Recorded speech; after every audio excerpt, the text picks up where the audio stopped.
Welcome to the Blackout live from New York with your host, me, Tasemere.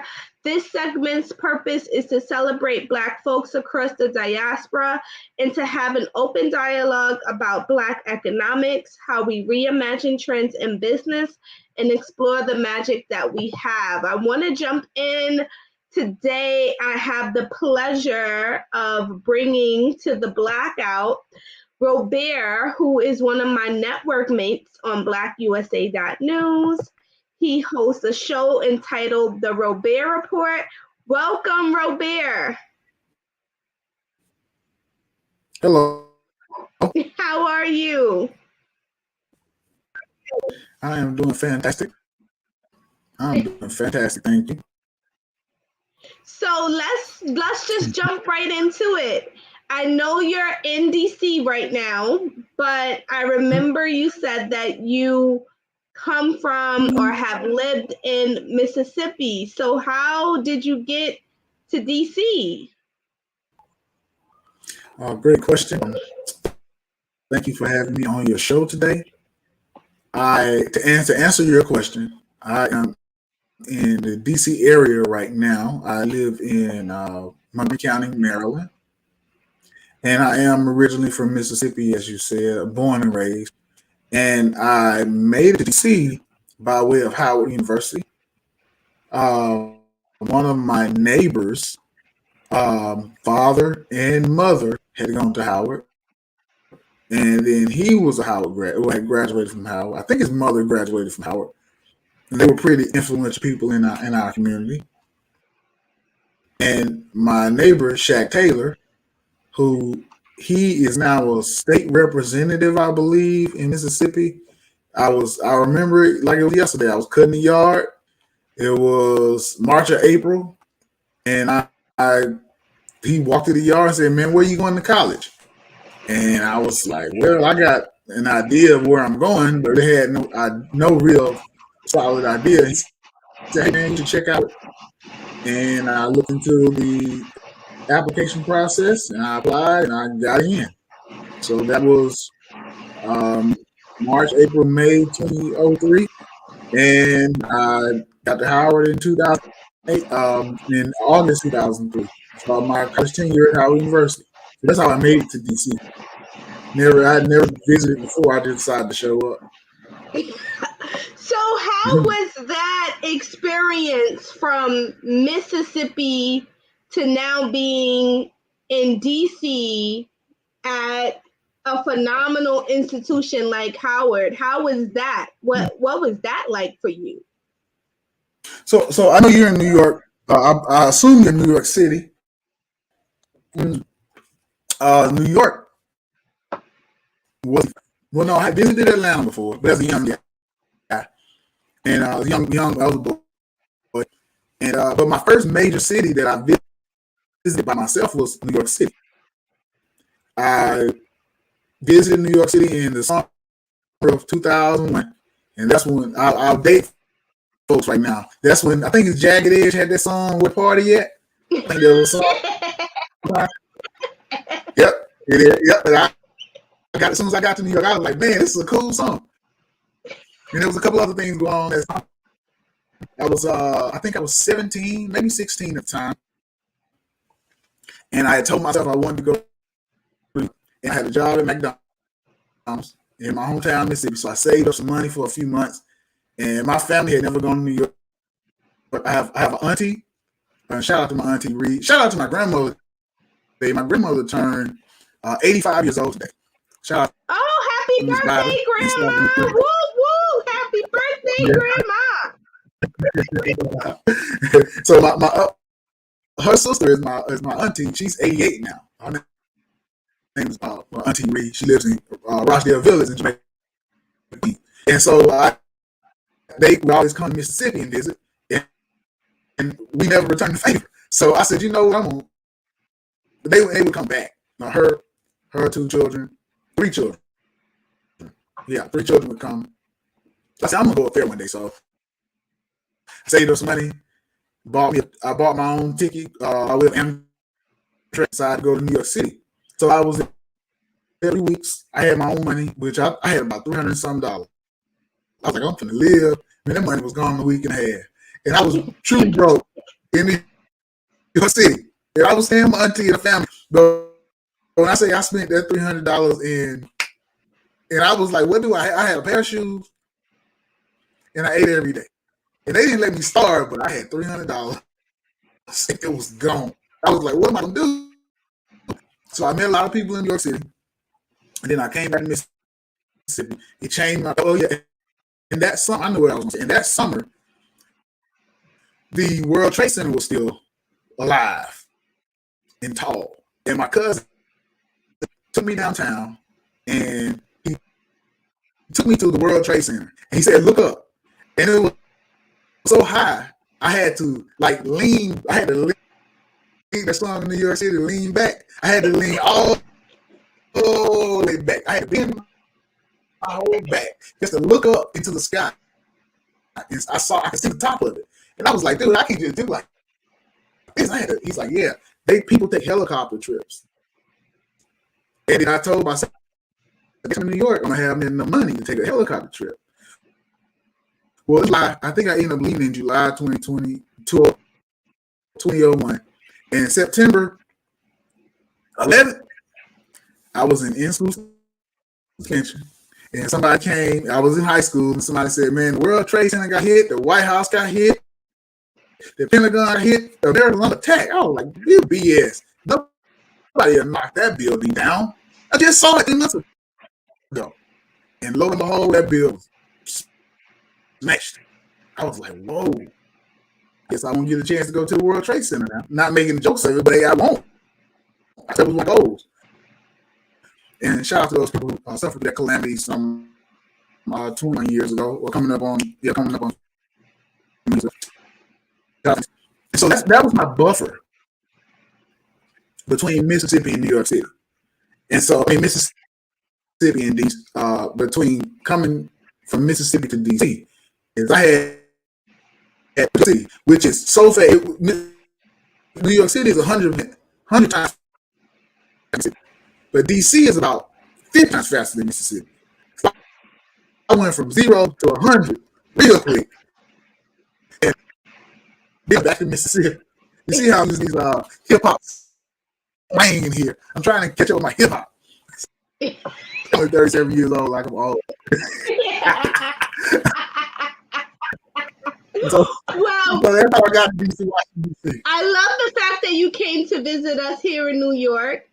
I too remember, I think 9/11 is one of those just monumental time periods where everybody remember where they were, what they were doing, maybe what they were wearing when they found out about the plane that had went into the Twin Towers and the Pentagon.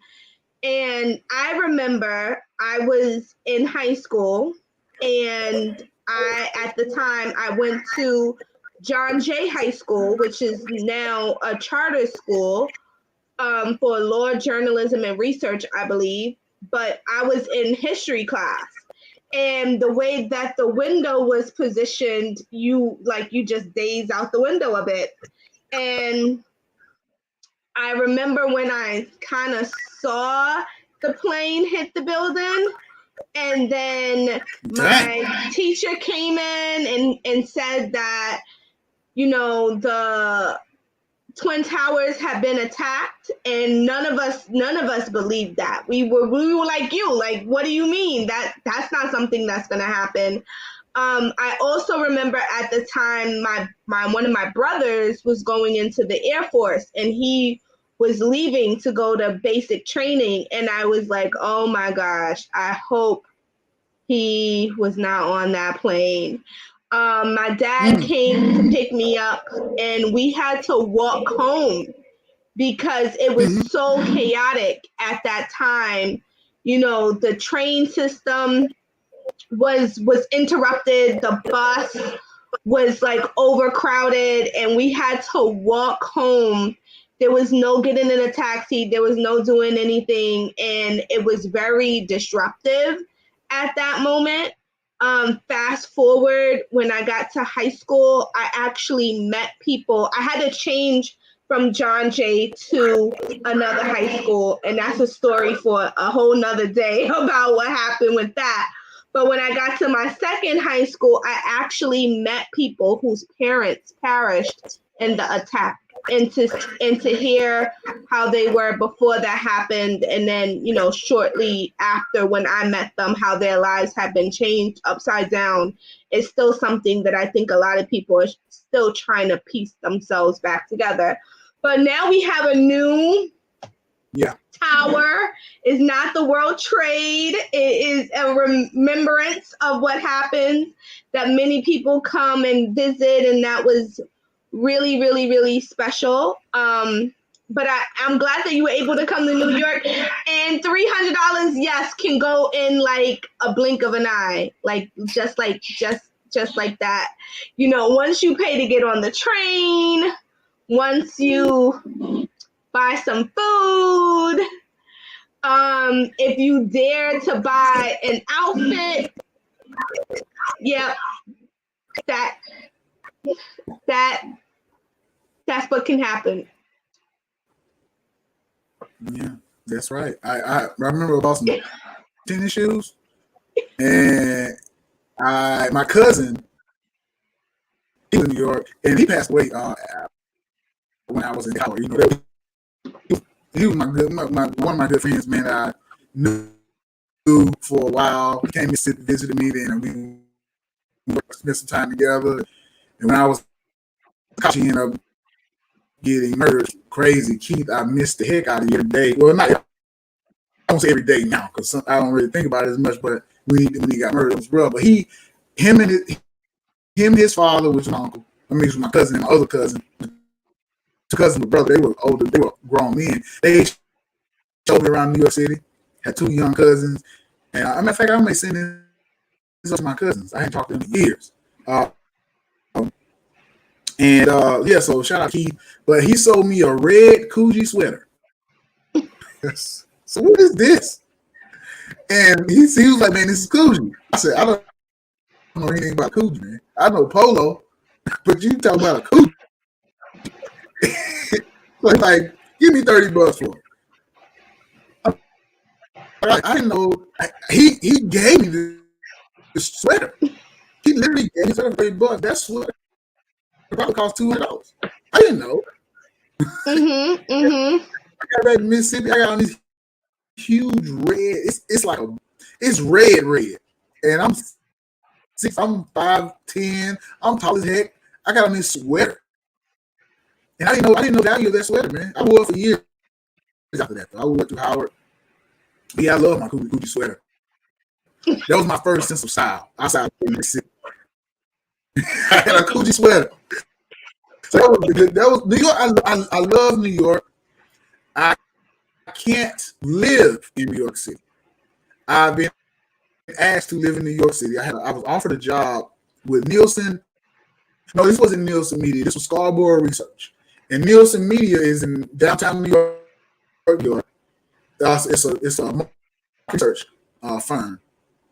And I taken a class at Howard. This was summer 2008. Had taken a class at Howard in media research methods. And shout out to my professor, Professor Zach, and my 7 or 8 classmates I had. I love New York City. I was like, I'm moving here. Then I was staying in what are the boroughs? Manhattan, Queens, Brooklyn, the Bronx, and Staten Island. I was staying in Brooklyn off of Raff Avenue. And I had some friends there. And they were staying in the basement of this huge brownstone. And I called my buddy. I said, hey, man, because we went to Howard together. Shout out to Sir Fleming. And shout out to Matt. I hadn't talked to those guys in years. I need to reach out to them. I might send them a video. And I said, sir, man, come to New York. Because he graduated a year before, 2 before me at Howard. He was like, hey, come to New York. So I show up. And he's like, man, I didn't know you was coming. I didn't know you was going to ask me to come. So I asked him, he said, come on up. So I get to New York. And I got all my belongings. I'm basically, I don't have anywhere to go. So I showed up to New York, and I called him and said, hey, I told you I'm coming. I'm here. We just talked. So he said, hey, give me one moment. He hung the phone up. I said, what the heck? Did you just hang the phone up? I'm just getting off the bus. So I called, he don't answer the phone. I'm like, hold up. Whoa, what's going on? So he finally answered the phone. He said, hey, here's my address. So I show up. And he got a roommate. I'm like, I don't care, but his roommate mean mugging me. I'm like, what's up? So his roommate was like, yeah, I gotta talk to you. I'm like, all right, but why you gotta talk to me like that? So he was like, so what you doing here? I'm like, man, me and Sir know each other from college. I'm like, sir, did you tell him? Sir like, no, I hadn't told him anything. I said, dude, man, you been talking about me coming to the police. And I show up, I got class in the morning, and you're telling me that you don't. So his roommate was like, all right, fine, I'm gonna give you like a couple of days to stay here. I'm like, a couple of days. Oh, so mind you, I had a few bucks in my pocket. I had like $1,500 in my pocket, and the school I had paid for class at NYU, and the school, the NYU Professional Studies, I had paid for the class like $2,500.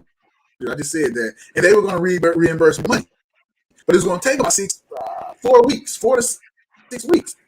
So I got $1,500 in my pocket. I know that's going to be just like that in New York. What am I going to do? I can't find a room. It's like DC. We can find a room $500 for a month. This is New York. I'm going to go 15. How am I going to get on the train? Then I got to figure out how to get to school. So I'm like, so the guy Matt had a test for me. So Saturday morning, I went to school all the week, and Matt was kind of standoffish. So I went to that Saturday morning, he wake me up. Wake up. So I'm in the so I slept in the closet.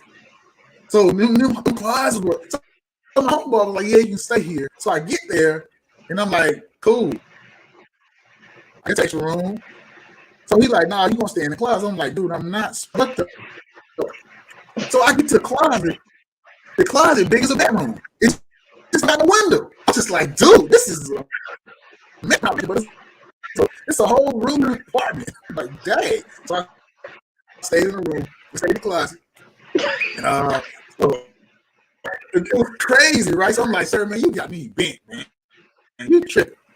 So Saturday morning comes, Matt wake me up. Hey, get up. Let's go.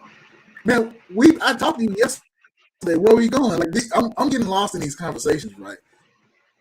So Matt sent me on a mission where I had to help him pick up a piano for his mother and take it to her new apartment up some narrow stairs. Now this piano was probably 800 pounds. No, it wasn't a piano. It was like a Chester, like a China cabinet, and we had to like flip it over the narrow stairs. It was crazy, but I did it. And when we got into the apartment, it was too tall to fit in the apartment. I said, I'm gone. They'll kill me coming up here. So Matt saw that I was a true soldier. And he let me stay. Right? So part of my contract with NYU was that they were going to give me housing. So, but it was going. I didn't get housed. I got there at MA. The housing, it was at a dorm. I forgot what street it was. A dorm on NYU campus.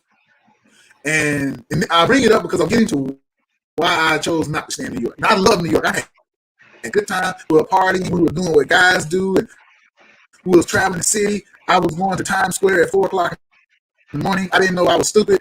And I was getting on the train at 3:45 or 3 o'clock in the morning. They was like, dude, you trying to get yourself killed. I'm like, I don't know. It's 24-hour city. I'm lit. I mean, I'm walking around Times Square all night until the light comes. The sun show up.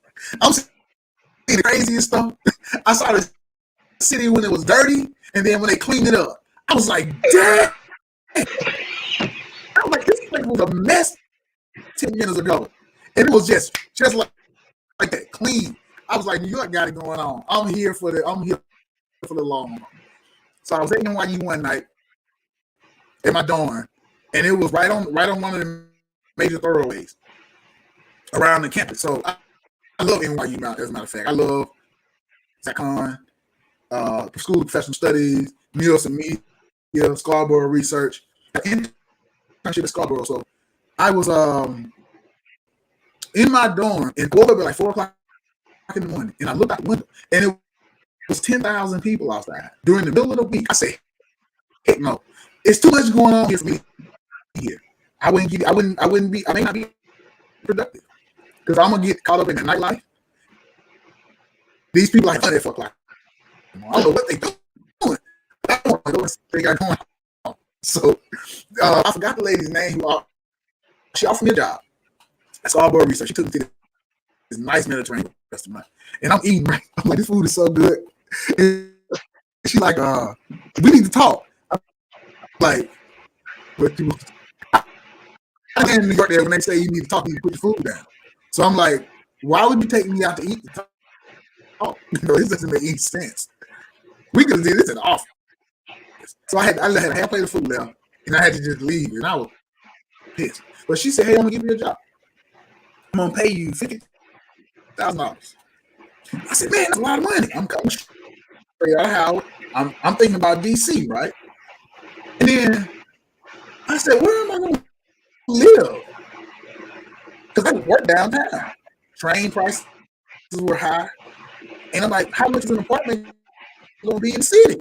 I couldn't live in the city. I didn't even have no money to pretty much live in Brooklyn. Mm-hmm. So I was gonna be living somewhere out. And I said, man, I'm sorry. I can't survive off $50,000 in New York City. That wouldn't even cover me. That'll cover train, and that wouldn't even cover health insurance. So she was like, well, that's all I can offer you.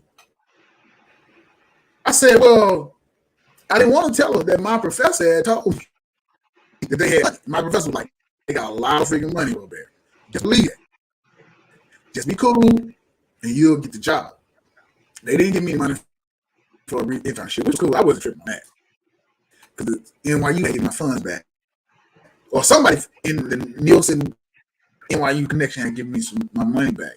But I just couldn't live in New York City. It was too much. It was too much going on. And I know I was successfully getting involved in all the going on that be going on in New York City.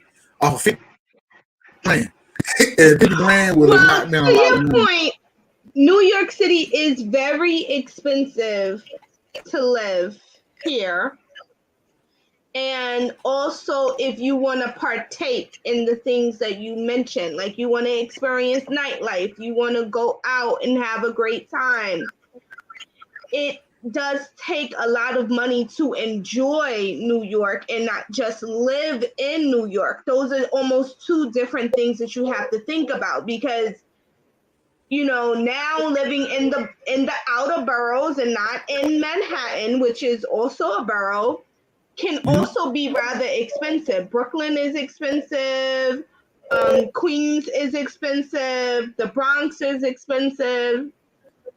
I would venture to say Staten Island is probably getting more expensive. New Jersey is also quite expensive too.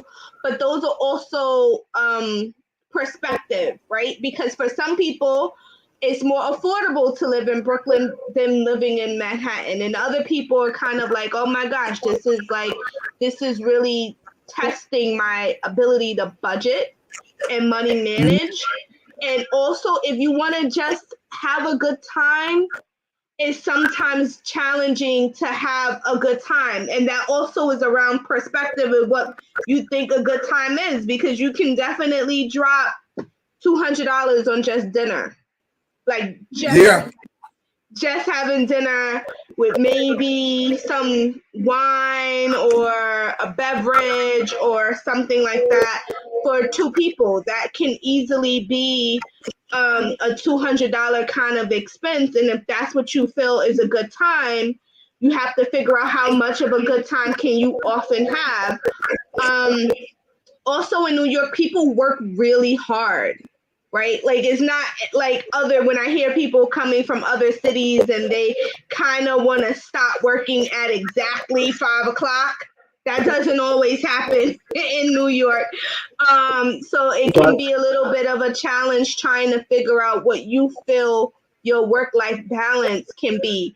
But I want to know about your experience going to Howard, because there is a conversation around historically Black colleges and universities, and I have to say it that way because I always mess up the acronym, but there is a resurgence of people wanting to go to historically Black colleges and universities. And as someone who attended, I would love to get your experience of what that was like for you, and how do you think it has impacted your career?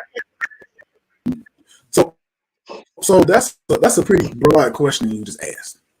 All right, and I say that because it just is, because it's so many moving parts.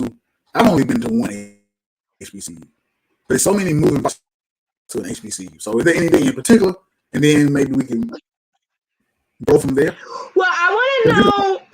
For full disclosure, I have not gone to a HBCU at all, right? And I had my rationale about why I chose not to go. And before we get into my rationale about why I chose not to go, I know that your friend, your childhood friend or neighbor, really had influenced Howard. But when you got there, what was that feeling? If you could describe what it felt like being on a campus full of Black folks, because I went to a campus that was full of white folks. So what did that feel like, being on a campus full of Black people coming from the South? Okay, so all right, that's a pretty particular question. And when I got to Howard, I did meet a lot of people who, just like your situation, they went to school with a lot of non-Black people. In my situation, I come from the Dallas community in Starkville, Mississippi. I live in the same. My neighborhood is down the street from Global University called Mississippi State University. Most people don't know about it unless you go. But we have an international population that I was interacting with since I was a child. Because we football games. And to give a perspective of Mississippi State, a lot of people may not know about it, but a lot of people Dak Prescott. A lot of people know about Jerry Rice. Jerry Rice did not go to Mississippi State, but he's from my hometown. I've heard Travis Outlaw. Travis Outlaw, my high school. Robert, can we unplug your mic because you're going in and out a bit?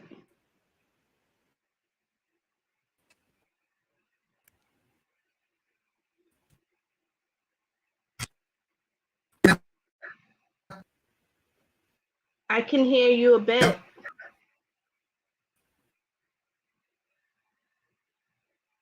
Now you're frozen. Robert, you're frozen. I think we have lost Robert for a quick second.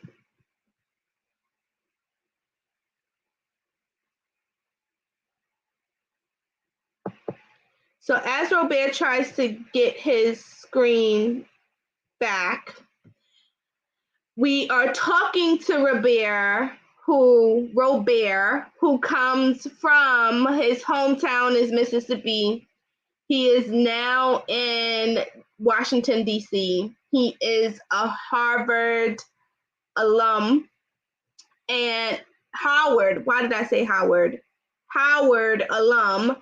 And we were talking about Robert's experience traveling to New York, which we know New York City can be quite expensive, to say the least. And he enjoyed it, and he had like a really great time going through the city and experiencing the city, and ultimately was offered a job here, but decided that this was not going to be his, place for numerous reasons. And we were just getting in hot and heavy into what his experience was like attending a historically Black college and university. And I'm very eager whenever I meet a Black person that did go to a HBCU, what their experience was like. I did not go to one. I was very intentional about why I didn't go to one, which hopefully Robert and I can get into my philosophy of why I didn't go. But I'm always interested in knowing and understanding how, that has impacted, that decision has impacted his life and his career and his experience there. So while we're waiting for him to get back, I went to a SUNY school, which is really a state school in New York. There's a few different ones here, but I chose to go to SUNY Oswego, which I felt was ultimately the best decision that I could have made for my undergraduate career. And that's because the school really met me where I currently was as an individual and as a student. My school, I come from New York, so of course I'm used to being in big settings with a lot of people, but that's not the way that I learn the best. And so I felt like Oswego gave me some sort of balance between classroom sizes, being able to experience another region where it was a large town and not a city. And so I got to experience things that, a town makeup kind of has, and meeting new people and having different experiences that I felt like had I gone somewhere else, it's likely that I might not have had those kinds of experiences. And also, Oswego was very generous in their financial aid package, which was very important to me because I did not want to leave undergraduate school with a huge amount of debt.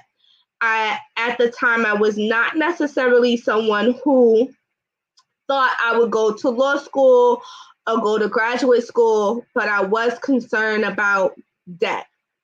And Oswego offered me a very generous package that made me attending college very affordable because my household income would not have been able to sustain a very expensive institution. That would have been really, really challenging for me to attend and be comfortable and not walk out of school like I went to medical school for undergrad.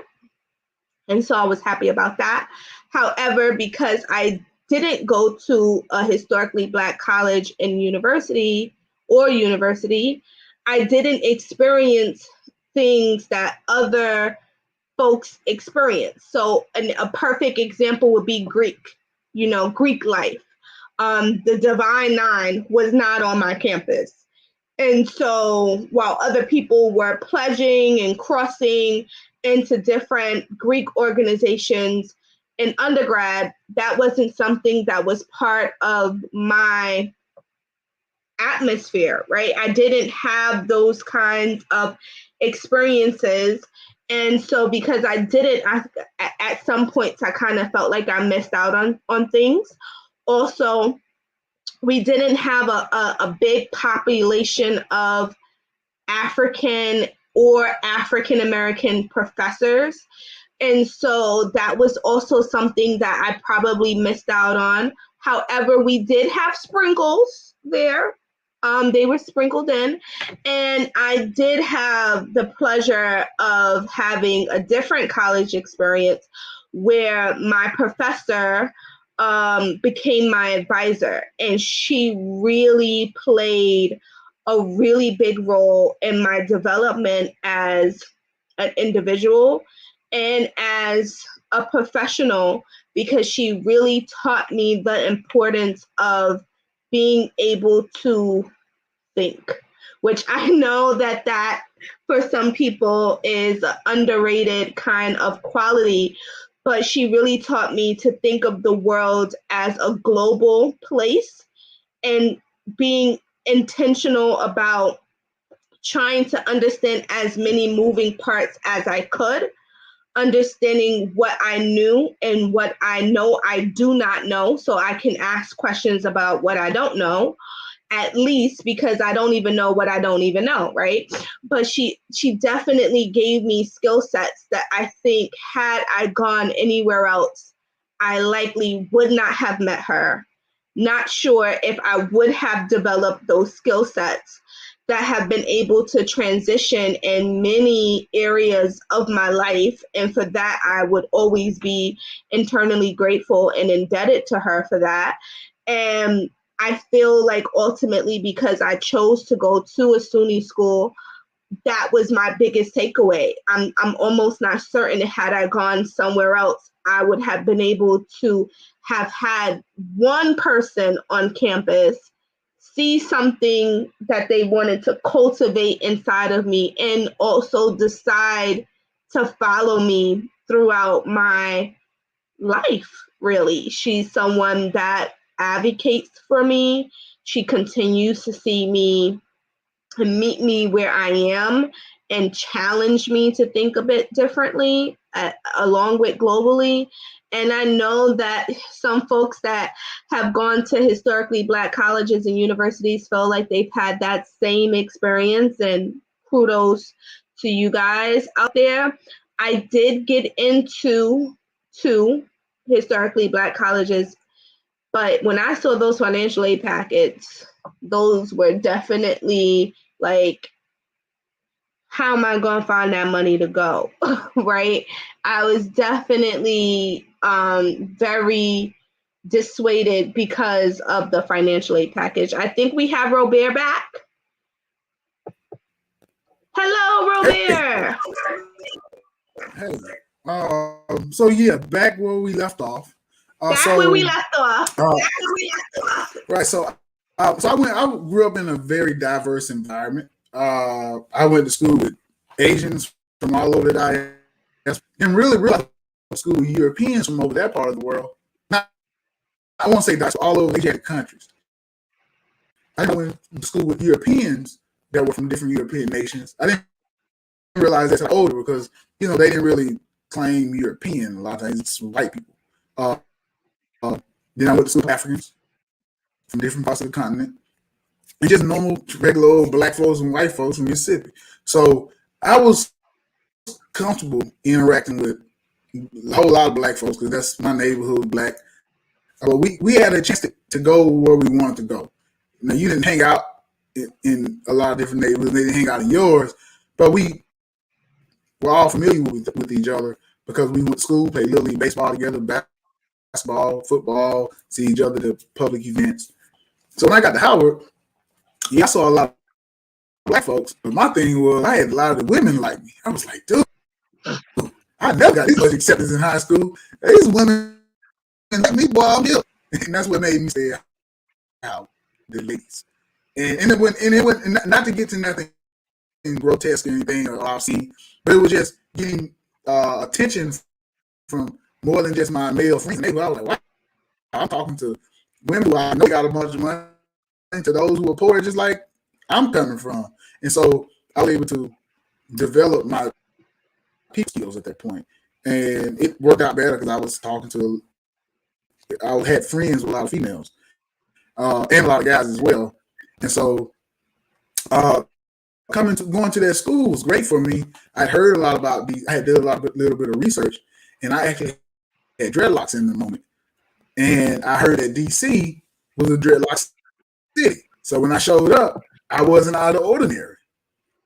And so I was like, wow, okay, this is a dreadlock place. I mean, cool. I was well accepted, and I was given more respect from the gangsters that live around the block because kind of look like them. And then I walked like I was supposed to be here, even though I was by myself, walking at ungodly hours of the day and night, or the other night. So I just went from a very rural area to what I consider to be a metropolitan area, which is DC is just a real small town. once you get here and you understand it, it's just a small town. You bust a few blocks, you be in downtown, the projects, you be in the club district, you be in Maryland, you be in Virginia in 30 minutes, just hitting a few corners. And you have been in 15,000 people, you know. But that's what it was coming from me, coming from Mississippi in the South, coming to DC. And also I had people who were from Mississippi who were at Howard as well. I wasn't expecting that. I should have been, but I didn't come here knowing that I would meet many people from Mississippi. And we actually had a club, which I became a member of freshman year, and I eventually became president of junior year, I believe. But I met with those people. There was a lot of freshmen guys. A pick me up. Like, man, this city getting too much. We all kind of just catch up with each other, well, in front of the dorm, or see each other on the yard, or in the cafeteria. We all just talk, make sure we were good. You know, make sure we weren't getting lost in the sauce of the city. Because, you know, we got to go back home. And if you're different, they're going to let you know. So you got to be able to deal with this, but also remember that when you go back home, you got to be able to deal with those people as well. And so that was my experience just on how I'm just going from Mississippi to DC and dealing with a vast number of Black people in one specific location. Because I was already kind of familiar with it, so it wasn't a big culture shock to me. And I really felt bad for those who it was a culture shock for. Because I'm saying, if you're Black, Afro-American, nigga, whatever you want to call it, Black person, or whatever you choose to, what adjective you choose to define your own heritage, and you come to Howard and you say, hey, I need to figure out how all of these Black people, I don't think that you got a real head start in life.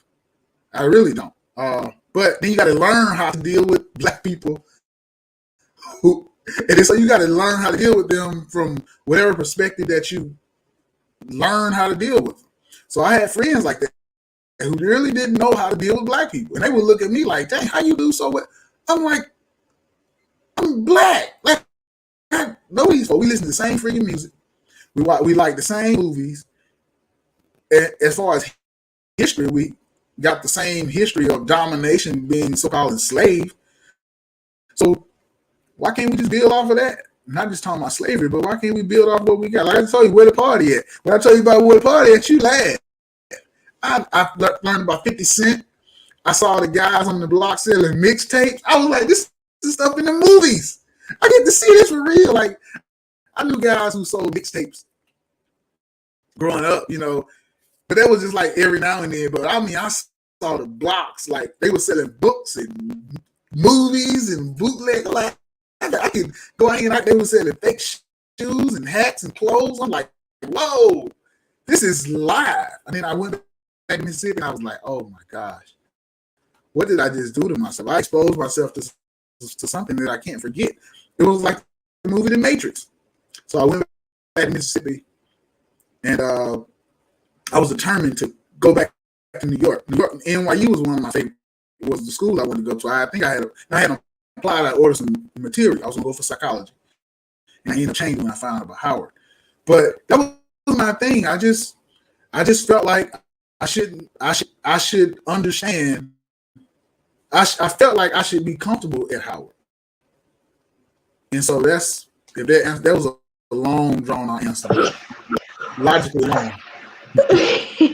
Well, for me, I was sharing while you were out that I did not go to a historically Black college or university.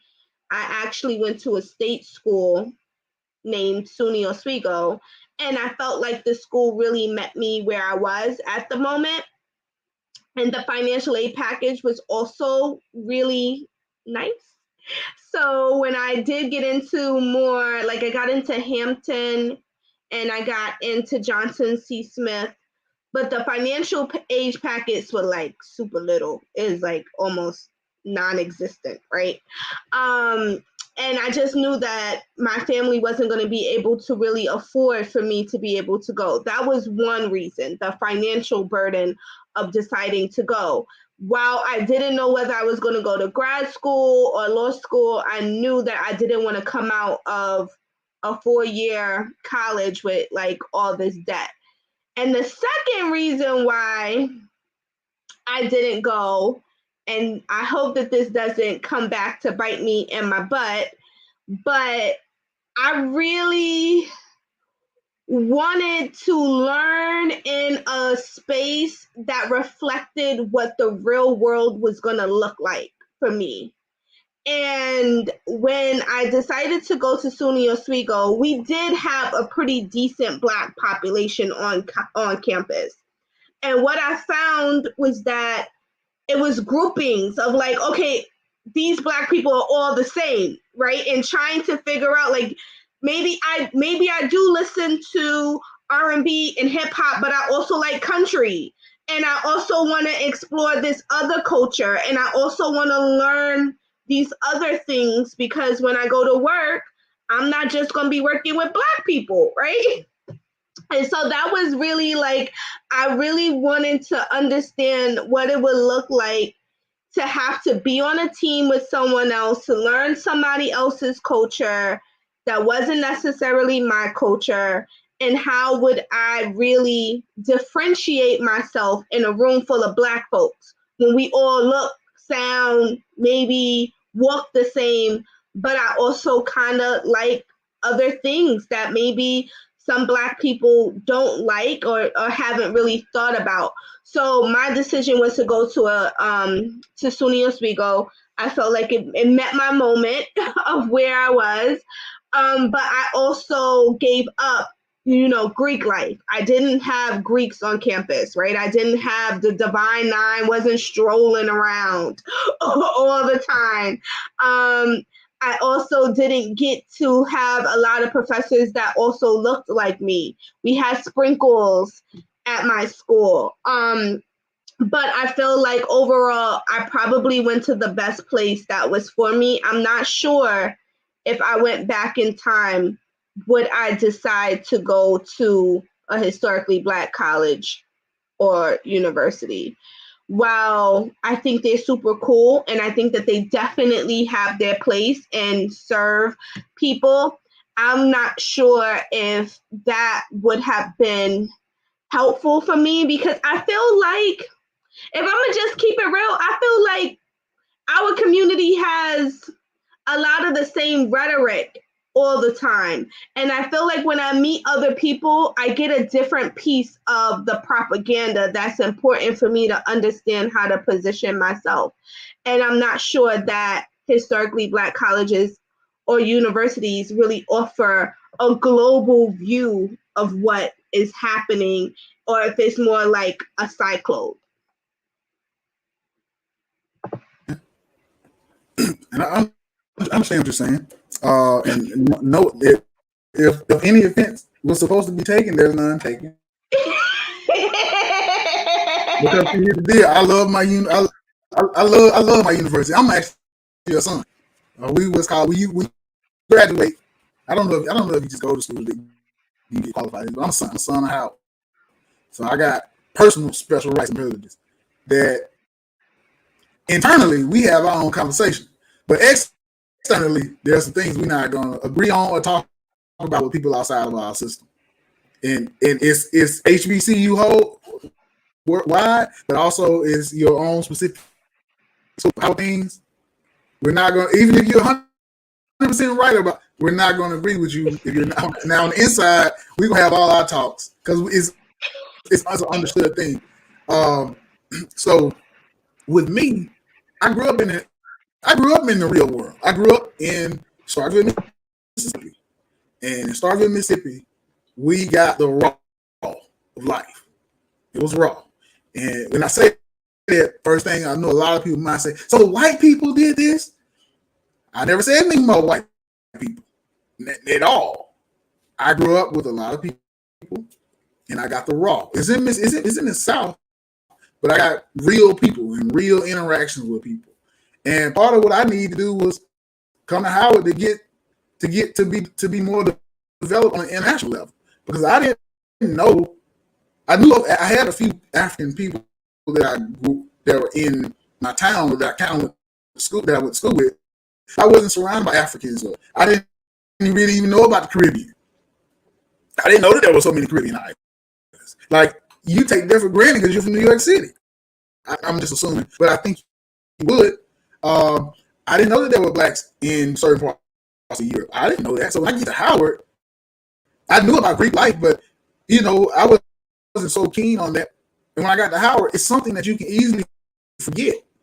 Now you're going to see it, especially when it's springtime, or even sometimes in the fall when they're doing their strolls. But it's so much going on a HBCU campus that's a small part, because it's more than Greek life. It's more, more than just the Divine Nine. There's probably 50, 60 fraternities at Howard. I personally didn't join any of them. I sought to when I was young, freshman, but it was just, I was like, it's too much going on. It's too much happening for me to just do that just because. Now, looking back on it, maybe I should have, but I don't regret it. But I'm like, well, maybe I could have took that semester or a year and just forfeited my my GPA, because that's what was going to happen. I was going to forfeit my GPA personally. That's what happened to me. I'm not saying it was what happened to anybody else, or what would or did not happen to another person. That's what was going to happen to me. I was going to forfeit my GPA. All right. If you're at Howard, if you are a Howard alumni and you decide to pledge and you forfeited your GPA, this is not a direct attack or assault or anything that has to do with you. I'm talking about Robert Washington. I would have forfeited my good swath, at least 2 points, 2 whole points on my GPA. So I decided not to do it. But besides that, it's so much happening. And then we're in the heart of Washington, D.C., so we really didn't have to leave Northwest. And D.C. is built up in the 4 quadrants: Northwest, Northeast, Southeast, and Southwest. As a Howard student, you really didn't have to leave Northwest D.C. You did not have to leave the neighborhood community surrounding Howard, because it was just that much activity going on. Anything else was going to work, going to internship, visiting people in different parts of the city was a beautiful thing. But you didn't have to leave Howard. There's a whole community here at the university. So I think it was a good thing that I came here and got a chance to experience what other people had to offer outside of, because my hometown was Mississippi State, was started in Mississippi. Mississippi State University was just at what you spoke of. It was a state school, and you knew that it was going to be comprised of a lot of people from the state, and I didn't want that. Although I did apply to Mississippi State University, and I think I got accepted. It was probably give me a bunch of money to go. I was a great student in school, but I just I want to see something different, and so that's why I chose Howard. That's why I did around something a lot more different. So to answer your question, I grew up with, Caribbean people were some of my closest and are still some of my closest friends. New York City does give you this whole global view, because you can go to any little part and get authentic food, right? Like, you can go over, if you want some Caribbean food, you can get Caribbean food, you can get Haitian food, you can get Mediterranean, you can get Brazilian, you can get basically whatever you want. So I did have a lot of friends from the Caribbeans, and I still do. And that's even a different type of conversation, right? Because I often say that when we talk about the diaspora of Black people, we also have to talk about an overlayer of immigration, because some people have an immigrant story also that sometimes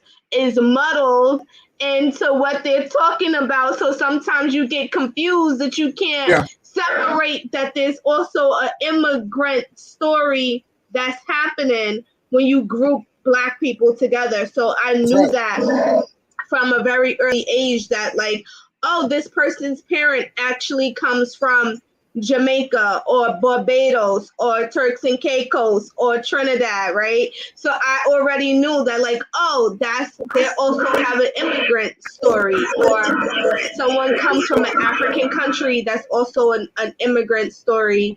And New York City is just one of those places where people come from everywhere. We have people that migrate from all over the place. So then you have Southern people that come here and you're like, oh, you do that because you're from the South, right? Or you're from the West Coast or something, or something like that. You're like, oh yeah, I totally, okay, you're not an immigrant, but you migrated from somewhere else. So I understand. So that's very, very interesting. Do you want to talk about the Robert report? When are you Awesome. on? This is my network mate, in case you guys have forgotten. Robert is part of the Black USA News network. So what is your show about and when are you on? So thank you for that, Tasemere. So the show, the Robert Report. Shout out to Donnie. I was going to call it the Robert Show. So Donnie said, no, call it the Robert Report. And I was like, that sounds familiar. And then I titled it that. Then I started looking around. I forgot about the Colbert Report. And so when I tell people Robert Report, they be like, oh, the Colbert Report. I said, I got that second. I didn't get that first. I forgot all about the Colbert Report. And so it's come on. The show airs Monday night, 8 p.m. Eastern Standard Time. I generally do a 30-minute show. Yet if the interviewee is open to going longer, we can do an hour. It's no problem. There's no one. There may be someone coming on after me now, but since January 3rd, which was my first show, no one has pretty much come on after me. So I've had, I stop it at an hour. I can't keep going if the guest chooses to keep going. So the show, the premise or the mission of the show is to talk with individuals and or groups and examine their contribution to society and society development. So my undergraduate major at Howard was TV production. I did a lot of film work, live event production, but my main study was television. We didn't do a lot of TV scripts, but we did studio work. And so I was familiar with TV behind the scenes. I had forgotten that I wanted to do some screen time stuff until just now.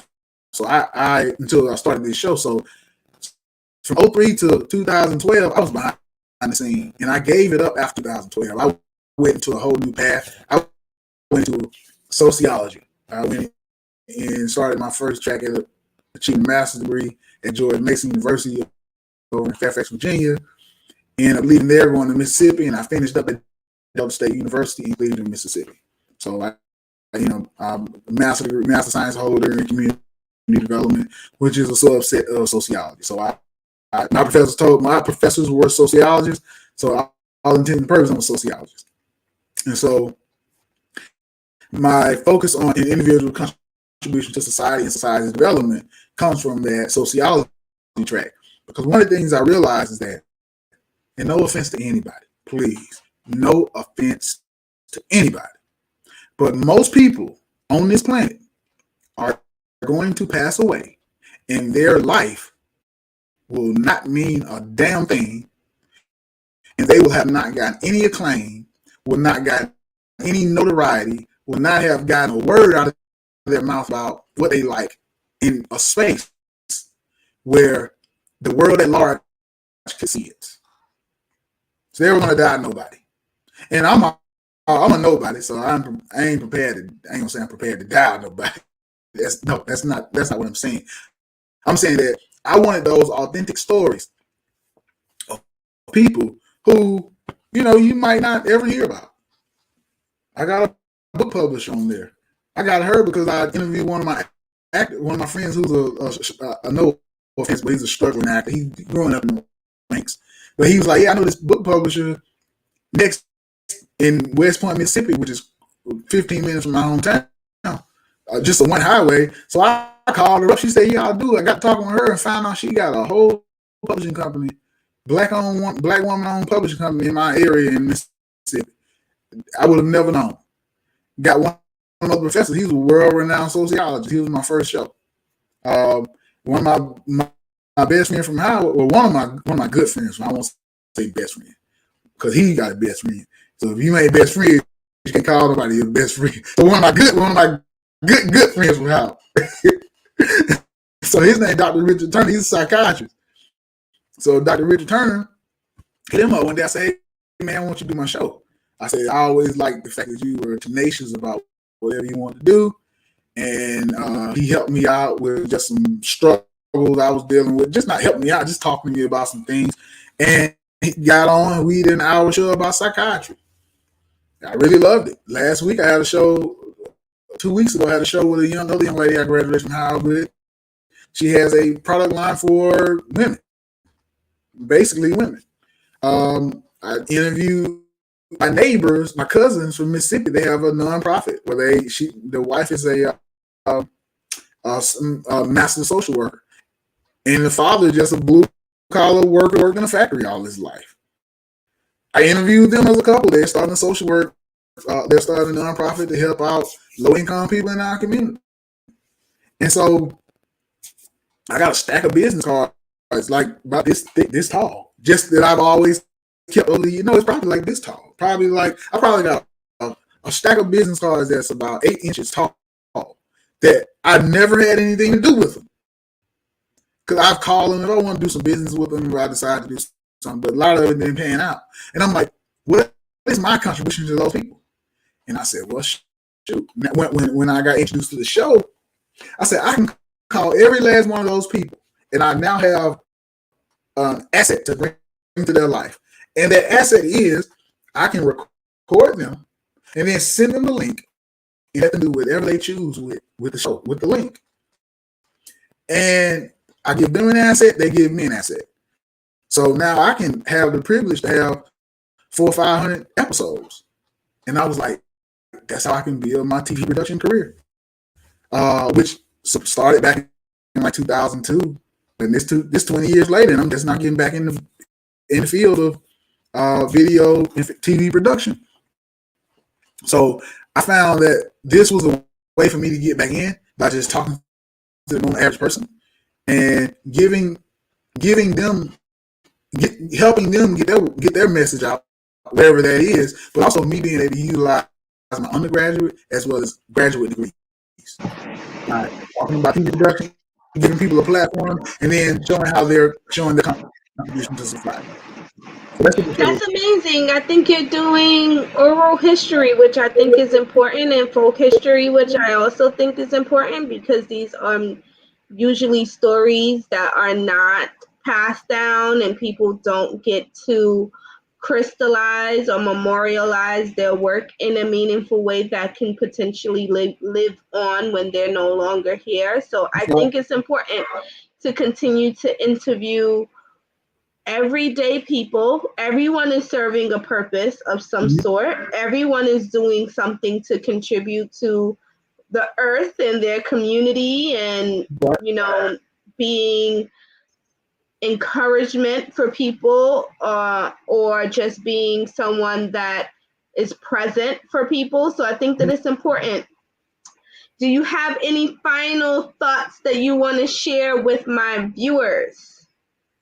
You know what? You did a show a few weeks ago with some children. And are you talking about my kids that I presented that pitched at the brunch pitch? Yeah. And so I was talking to Dunn, and he said that I don't know if it's those children or some more children have a show now. Oh yeah, so, one of my founders, Zaria, actually has a show that comes on right after my show, Saturdays at 12 p.m. Eastern Standard Time. It's called Dear Black Girl. Okay. So I got a little cousin in Mississippi. Rolando will be 10 in June. So I was telling Donnie, I was like, hey, Donnie, man, I might want to give him a show. He said, hey, tell Tasemere, and maybe he can try to get him in. I don't even know if he want to do it. I'm just we were just talking. And so I said, man, I'm going to holler at you on air. Oh, yes.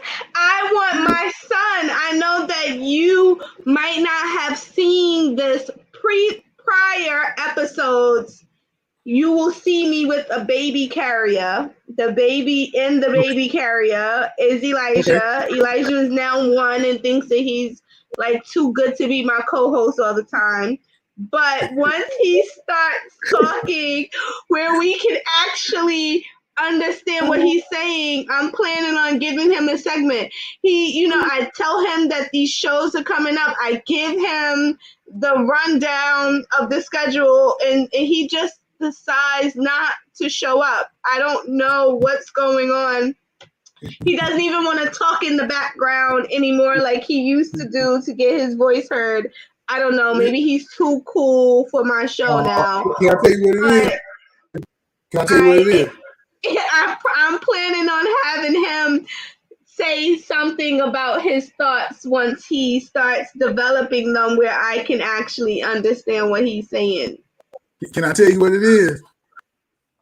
What is it? Don't get your feelings hurt. You gotta tell me your feelings not gonna be hurt. My feelings are not gonna get hurt. You haven't given him a contract. You probably are right. You probably are right. I'm sure that he is like, what is in it for me, Mom? If I show up, what am I going to get? I'm sure he wants to negotiate. I'm quite certain. I don't know. I need an Asian. I'm not sure if I'm going to be able to negotiate with the 1-year-old yet. I'm not sure. Where I'm from, they call it "give me me." Give me me. Like, I need to see you, my mom, and I appreciate all you do, but I got things in life I'm trying to accomplish yet. I can't talk yet, but I know what money look like. I hear enough about it. Well, we will see. I'm sure that he's formulating. I'm one thing for certain. I know he has thoughts. I know that they're happening because I know that we have debates back and forth, especially when I'm tattling on him. Yeah, so right. I'm sure that he has some thoughts. I'm sure that he is going to share his thoughts with me. I'm hoping that I will be able to capture some of these thoughts to share it with the world of what he thinks about all the things that I'm doing or what he has to say.